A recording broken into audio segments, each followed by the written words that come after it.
ఎందుకంటే ఆ తప్పు చేసిన వ్యక్తిని దాచిపెట్టింది ఎవరు 9 రోజులు? ఎవరు దాచిపెట్టిండ్రు? ఆ కేంద్ర మంత్రి గారే కదా. ఇవాళ ఒక్కసారి దయచేసి ఆలోచన చేయండి. నిజంగా కూడా ఇలాంటి వ్యక్తులు పదవుల్లో కొనసాగుతూ ఉండడం అది తెలంగాణకే కాదు భారతదేశానికి కూడా అవమానకరం.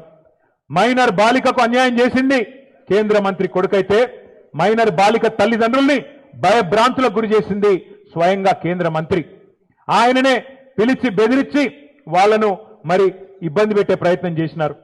ఇంత తీవ్రమైన కేసును నీరుగార్చే ప్రయత్నం చేసింది ఈ రాష్ట్ర ముఖ్యమంత్రి. హనీ ట్రాప్ అని మీడియాను మనీ ట్రాప్ లో వేసి మీడియాను గొంతు నొక్కి వాళ్ళను కూడా వార్తలు రానియకుండా చేసింది ముఖ్యమంత్రి, కేంద్ర మంత్రి ఇద్దరు కలిసి పెట్టిదంతా మీకెందుకు చెప్తున్నాను మీరు అనుకోవచ్చు.